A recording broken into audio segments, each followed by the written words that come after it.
దొరవారికి time వచ్చింది.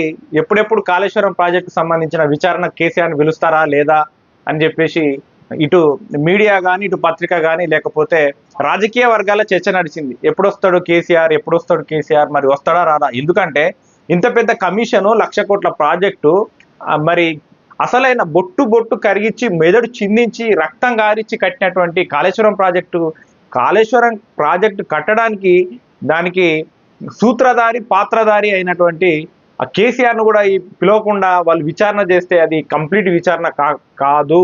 కాబట్టి Ghosh committee గతంలో 109 మంది అధికారులను విచారించినట్టుగా వాళ్ళ సైడ్ నుంచి క్రాస్ ఎగ్జామినేషన్ చేసినట్టుగా మనకు తెలుస్తూ ఉన్నది. మొత్తం 400 పేజీలతోటి ఏదో రిపోర్ట్ రాసింది అన్నట్టుగా మనకు తెలుస్తూ ఉన్నది. ఇప్పుడు ఆనాటి ఇరిగేషన్ శాఖ మంత్రి హరీష్ రావు, తర్వాత ఆర్థిక శాఖ మంత్రి ఈటల రాజేందర్, గౌరవ మాజీ ముఖ్యమంత్రులు మన కేసీఆర్ సార్ని ఈ బొట్టు బొట్టు కరిగించి ఎట్లా కట్టినావు, మరి ఎట్లొచ్చింది నీకు ఈ ఆలోచన, గతంలో ఎవరికి రాదే, ఎందుకు మార్చినావు, బరాదులు ఎందుకు మార్చినావు, మరి ఎట్లా 1,00,000 కోట్లు మరి నిర్మాణ లోపమా, లేకపోతే భూమి మీద సరిగ్గా మీరు పరిశోధన చేయలేదా, మరి ఎట్లా జరిగింది ఇది, మరి వాళ్ళ గవర్నమెంట్ ఉన్నప్పుడే కదా జరిగింది ఇదంతా అని చెప్పేసి ఆయన పిలుస్తున్నట్టుగా మనకు నోటీసులు పోయినట్టుగా మనకు తెలుస్తూ ఉన్నది. ఆ తర్వాత మళ్ళీ ఈటల రాజేందర్కు, తర్వాత మన హరీష్ రావు కూడా నోటీసులు పోయినట్టు చెబుతాయి. అయితే వీళ్ళు ఏం చేస్తా ఉన్నారు, దీన్ని కాంగ్రెస్ కక్ష సాధింపు చర్యలకు పరాకాష్ట,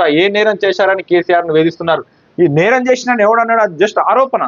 వాళ్ళు ఏం చేస్తా ఉన్నారు, కూలి గల కారణం ఏంటిది, మరి నువ్వు అప్పుడు ఉన్నావు కదా ఆఫీసర్లకు, వాళ్ళ అందరు ఆఫీసర్లు చెప్పేది ఏంటంటే ముఖ్యమంత్రి స్థాయి ఉన్నటువంటి వ్యక్తి చెప్పినప్పుడు అనివార్యంగా చేయాల్సి వస్తుంది, చేయొద్దు అనడానికి ఏం లేదు కదా, మాకు క్షేత్రస్థాయిలో ఒక పనులు జరిగితే ఒక మ్యాప్ వస్తే పై అధికారులు ఇంకో రకమైనటువంటి మ్యాప్ పంపిస్తా ఉన్నారు, మా చేతులు ఏం లేదు, అక్కడ కేసీఆర్ ఎట్లా చెప్తే అట్లా తలుపుపినమని అన్నప్పుడు మరి వాస్తవమా కాదా అనేది కమిషన్ తెలుసుకుంటా ఉంటది.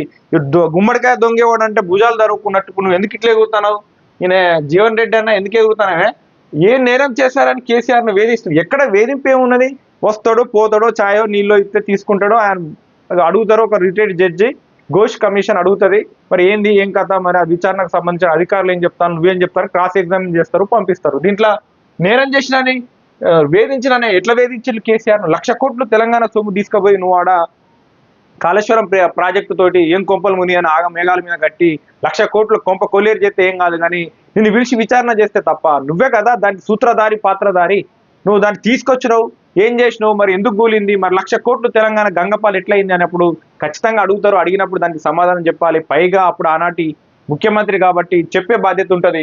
వీళ్ళందరూ కలిసి కేసీఆర్ కక్షతోనే నోటీసులు, ఆయన సంకల్పానికి కాళేశ్వరమే నిదర్శనం. ఇప్పుడు అందు గురించే కదా, ఇప్పుడు కాళేశ్వరం కూలింది కాబట్టి వాళ్ళు విచారణ చేయమంటారు, పోతే మీకేమవుతుంది, ఎందుకు ఇట్లా భుజాలు జరుపుకునేటువంటి పరిస్థితి వస్తుంది.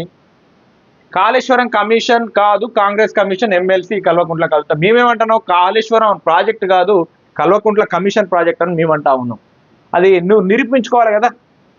మీరు ప్రభుత్వం ఉన్నప్పుడు మీరు ఇష్టం వచ్చినట్టు 1,00,000 కోట్లు ఖర్చు పెట్టిండు, వాళ్ళు ఎట్లా 1,00,000 కోట్లు ప్రజాధనం ఎట్లా దుర్వినియోగమైంది అన్నప్పుడు మళ్ళీ తర్వాత అధికారంలోకి వచ్చిన వాళ్ళు విచారణ చేస్తారు. విచారణకు మీరు సహకరించాల్సింది పోయి గుమ్మడికాయల దొంగ ఎవడంటే భుజాలు జరుపుకున్నట్టు కాంగ్రెస్ రాజకీయ కమిషన్ నోటీసులు మాజీ, అరే ఒక్క ఘోష్ కమిషనేనా, కాగ్ నివేదిక చెప్పింది, తర్వాత NDSA రిపోర్ట్ వచ్చింది, తర్వాత విజిలెన్స్ కమిషన్ చెప్పింది అదొక ఫెయిల్యూర్ ప్రాజెక్ట్ అని, మానవ అతి తప్పిదం అని చెప్పేసి, ఈ కాలంలో నాకు తెలిసి ఏ రాష్ట్ర ప్రభుత్వం కూడా 1,00,000 కోట్లు ఖర్చు పెట్టి ఇట్లాంటి ప్రాజెక్ట్ చేయలేదు, ఇట్లా ఆగం చేసుకోలేదు. కాబట్టి ఈ దొంగల వ్యవహారం కాకుండా పోయి విచారణ ఇస్తే దొంగేవుడు అనేది తెలుస్తుంది, 1,00,000 కోట్లు ఎట్లా వృధా అయినా తెలుస్తుంది. ఈ తెలంగాణ ఖచ్చితంగా నేరం చేసినోనికి శిక్ష పడాల్సిందే. ఇట్లాంటి దుర్మార్గం భవిష్యత్తులో ఎవరు చేయకుండా ఉండాలంటే తప్పు చేసినందుకు ఖచ్చితంగా శిక్ష పడాల్సిందే. అది కేసీఆర్ కానీ, KTR కానీ, హరీష్ రావు కానీ, ఈటల రాజేందర్ కానీ, ఇంకెవరైనా కానీ చట్టం ముందు దోషులుగా నిలబడాల్సిందే. తప్పు చేస్తే ఆ శిక్ష అనుభవించాల్సిందే.